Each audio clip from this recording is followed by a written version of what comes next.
Okay, so this is my Desert Southwest tank. It needs a little renovating. She spread out her dirt more than I like.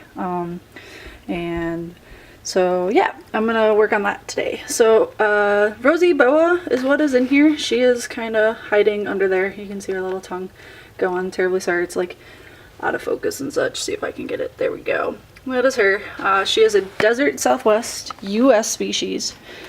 And I have not managed to keep any plants alive in here between her trampling them and it being really dry and really warm. Hoping to get some local tumbleweed to try. Just have to make it out to the prairie this summer. I took most everything out of her tank except for her water dish, her hide, and her log. This is what I took out. And the reason why I waited to take out the log is because you could see the beetles crawling on it. There was, like, new hole they'd dig. There was a bunch of domesticide beetles. I see that they've since vacated the log, probably because of moving it. The other thing I wanted to wait to take out is, see, here's a little beetle larvae. It's not going to be happy. Take out her rock. The other thing I wanted to show you is underneath her water dish, which I waited for it to dry. You can see there's like a native millipede species still alive under here. Well, maybe it's like shedding or something, or not alive. There's isopods are somewhere. They're probably really dug down deep, so I'm not going to bug them. But you can see all the mealworm beetles and mealworms. Dig some up here. I threw in some superworms a while ago, but they didn't seem to make it. As you can notice, there's a lot of rock in my subblend. They are a rocky desert species, so I tried to pick out a lot of the lava rock from there. So her hide, she has a hide under this false wall I built, and I need to dig it out every once in a while because I also have the other under tank heater. Sorry, that's my dog playing with Squeaker Toy. I have an under tank heater under here, and I try to keep it dug out, but obviously she has other plans, so that's also the reason why I'm kind of redoing her tank. And I'll show you like a side tank view of it here in a second. She's gonna get not happy with me because I'm moving stuff. Yes, dog, hi. Dog, please. Might have to put up with that for the duration of this video, on which I apologize. Let's see what's back here. Also, if you hear any like angry hissing noises, don't worry about it. That's just my Madagascar hissing cockroaches. Obviously, if you touch them, they get a little pissy. So, alright. So, hopefully I dug it out, kind of. But here you can see underneath, the glare would not be atrocious. It is a hide under there. It does go all the way. And I see I need to dig out some more. Because, once again, she decides to have other plans for what her tank looks like. You can only do so much. But it does, like, if I put my hand right here, which is, you know, kind of right at that entrance, it does feel warm, because that's where her under tank heater is. Yeah, you! I'm gonna lift up your last hide. Sorry, girly. Make sure there's no bugs. So I want them in there. That is her. Her name is Nagini. She is fully grown. She is an absolute sweetheart. So I'm just gonna move her out of the way. Let's see if I can find any of the isopods.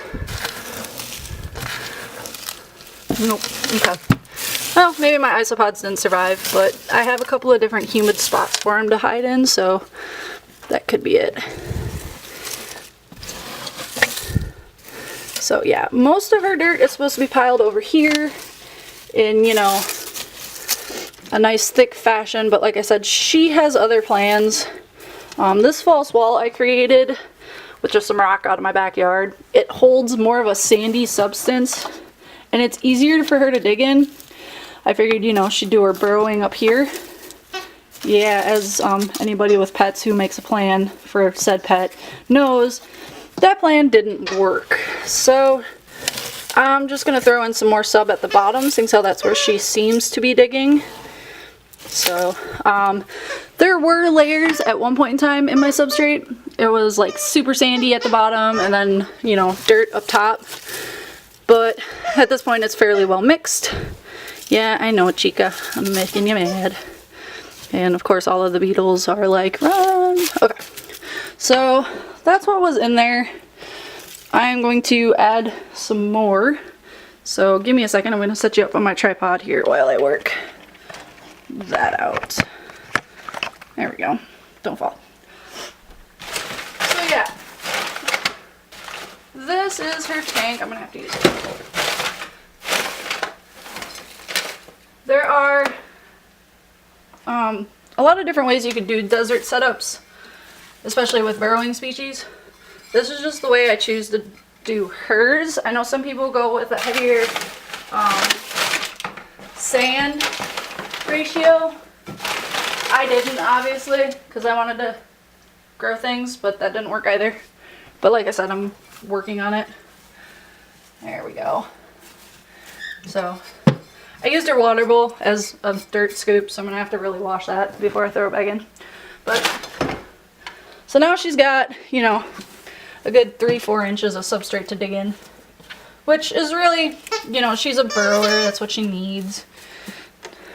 Once again, I apologize for my dog. I can't stop him. He is a brat. So that's her main hide on the cool side. She actually spends most of her time there versus on the warm side. Once again, plans, animals tend to ruin that. Give her a rock back. Hi, sweetie. I'm gonna move you this way, okay? So I can put your log back. Here, look, your hide. Yes. So, this is a cork round. Just bought it at the store. Nothing special about it. It's more for the bugs.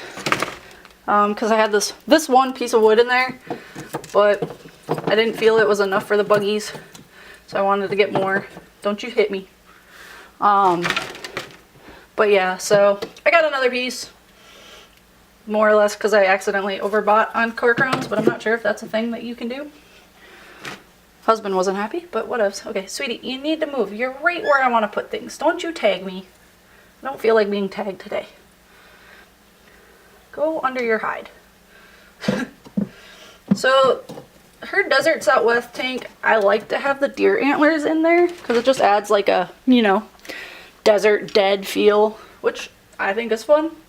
You obviously don't have to do tanks set up this way. I also always leave one antler to put a couple of tines down into her water dish. That way bugs can have an easier way getting in and out. That being said, I did have to scoop like, you know, 8 dead beetles out of there, so it's not a foolproof method. This is all the leaf litter that was in here that I just, you know, took out, so she's gonna get all that back in.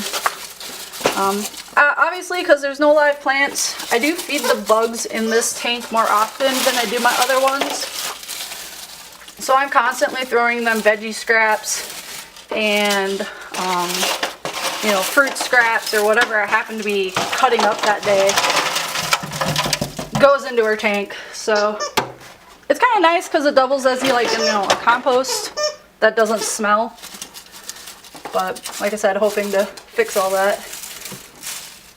So yeah, that is her tank. That is a really rough setup of it. You know, tear down, alteration, etc.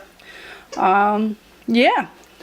Followed the desert files with obviously some modification to the substrate. And then threw in, you know, stuff for her to climb on. That is Nagini's tank. And my dog's gonna go nuts with her squeaker toy. So, I'm done. Bye-bye, y'all.